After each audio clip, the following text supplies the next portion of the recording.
isu referendum. Saya pikir Papua sudah layak menyusul Timor Leste keluar dari Negara Kesatuan Republik Indonesia, dan kita lakukan jaya pendapat kalau memang Republik Indonesia Papua sebagai bagian dari NKRI tidak membayar sejahtera, tetapi banyak kematian, banyak penderitaan dan tidak sejahtera. Selamat sore Pak Ustadz, Ya, sebagai anggota MRP Provinsi Pegunungan, bagaimana tanggapan Pak Ustadz mengenai yang lagi hangat-hangat di medsos, anggota DPD Vincent Mayor dengan Ketua MRP Ya, Papua sudah, Tengah. cukup, saya sudah paham. Silakan Pak. Kisru antara Ketua Asosiasi Majelis Rakyat Papua Agus Angaibak dengan saudara saya Pak Paul Vincent Mayor, ini sebenarnya kedua putra terbaik anak-anak Papua yang saya pikir saya sangat berterima kasih karena dengan adanya kritikan dari saudara saya Vincent Mayor terhadap kinerja kami, saya salah satu anggota MRP juga, dan dianggap lemah, itu menjadi sangat luar biasa karena ini bagian dari dialektika. Saya melihat ini adalah pintu menjadi kita mengelaborasi keseluruhan kebijakan negara terhadap undang-undang otonomi khusus yang sejauh ini berjalan. Sebenarnya apakah dampaknya itu membawa kesejahteraan kepada rakyat Papua apa tidak? Sebagai anggota DPD, utusan daerah yang ada di DPR, beliau melaksanakan fungsi konstitusi, fungsi legislasi sebagai perwakilan daerah Papua, karena tidak adanya pembangunan justru yang dirasakan di Papua hari ini adalah proses ekosida dan proses genosida. Proses ekosida adalah proses pemusnahan etnis Papua yang secara masif dan pasti, dan juga proses dalam pembangunan itu termarginalisasi karena undang-undang otonomi khusus itu banyak yang diamandemen. Karena itu pejabat mulai dari gubernur, bupati, dan hari ini tidak sepenuhnya orang Papua, tapi pejabat-pejabat eselon 1 sampai dengan kepala seksi, kepala bidang itu banyak sekali yang kemudian tidak diduduki, ditempati oleh putra-putra Papua sendiri, sebagaimana semangat undang-undang otonomi khusus itu mengamanatkan, yaitu undang-undang nomor 21 tentang otonomi khusus itu sendiri. Nah, karena itu pintu masuk ini kita mencoba kemudian mengelaborasi, bisa lakukan studi banding. Otonomi khusus ini bukan hanya satu-satunya di dunia berlaku di Republik Indonesia, tetapi negeri seberang laut, misalnya Prancis di Kaledonia, kita bisa mengadopsi itu. Kenapa rakyat Kaledonia tidak ingin merdeka, memisahkan diri dari Prancis? Karena Prancis membawa kemakmuran dan kesejahteraan. Karena itu rakyat yang di saudara-saudara kita di Pasifik ini, di sebelahnya di Australia atau sebelah PNJ itu, mereka ingin tetap bergabung dengan Prancis.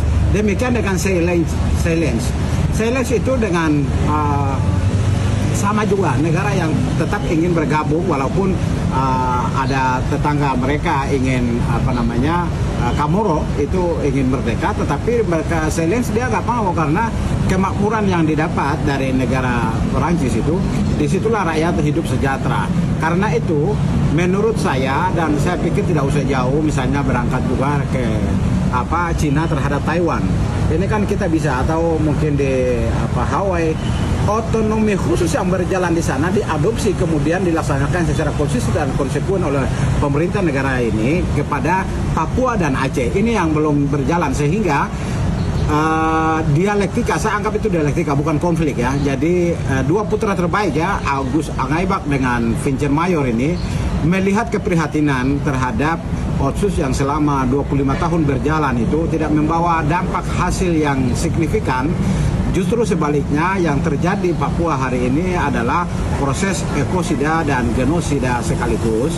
Oleh karena itu, menurut saya dengan adanya kekisruhan ini, kita menginginkan evaluasi undang-undang otonomi khusus di Papua itu, dan saya berikan 3 opsi terus terang. Yang pertama adalah isu referendum. Saya pikir Papua sudah layak menyusul Timor Leste keluar dari Negara Kesatuan Republik Indonesia, dan kita lakukan jaya pendapat kalau memang Republik Indonesia Papua sebagai bagian dari NKRI tidak membayar sejahtera, tetapi banyak kematian, banyak penderitaan dan tidak sejahtera, lebih bagus apapun tujuan negara hadir di dunia ini adalah untuk mensejahterakan rakyat. Negara datang hadir untuk melindungi segenap warga negaranya dan untuk kesejahteraan rakyatnya. Karena itu Papua kalau memang tidak sejahtera, banyak penduduk yang mati dan meninggal, tidak terlindungi baik, malah justru diperlakukan operasi militer di mana-mana, sebaiknya Papua referendum keluar menyusul Timur Leste. Itu pilihan satu. Yang kedua, kembali ke Undang-Undang Otsus nomor 21, berimbangan keuangan. Di situ kan disepakati militer, moneter, hubungan luar negeri dan agama itu kendali pusat. Tapi Undang-Undang nomor 21 pemerintahan itu simbolnya gubernur, wakil gubernur, bupati, wakil bupati, dan semua itu anak-anak Papua mengatur dirinya, rumah tangganya sendiri. Itu harus secara konsisten dan konsekuen harus berjalan. Yang kedua, perimbangan keuangan antara pusat dan daerah. Ingat bahwa PT Freeport hari ini bisa memproduksi satu hari itu sama dengan nilainya 12 bulan APBN, Belanja Negara Kesatuan Republik Indonesia, selama 12 bulan. Karena itu, sejauh ini perimbangan keuangan antara pusat dan daerah seperti apa? Banyak lagi dana, misalnya bantuan dari PBB, misalnya tentang kesehatan di Papua, tentang pendidikan di Papua, tentang penipisan ozon, dan itu melalui Kementerian Kehutanan dan lain sebagainya. Dana-dana ini mengendap di mana, dibagi-bagi kemana? Ini kan sebenarnya yang Papua ini ketiga loh, yang kemudian punya dana itu. Nah, ini yang menurut saya pemerintah pusat sudah adil atau belum, dikelola secara benar apa tidak, secara konsisten apa tidak. Maka itu saya bilang banyak sekali pasal-pasal tidak sesuai dengan semangat reformasi hari ini. Yang terjadi adalah desentralisasi. Artinya kebijakan, keputusan semua ditarik ke pusat melalui Kemendagri yang saya lihat melakukan amandemen Undang-Undang Otonomi Khusus yang tahun 2001 sampai 2002 itu digawangi oleh Komisi 2 DPR.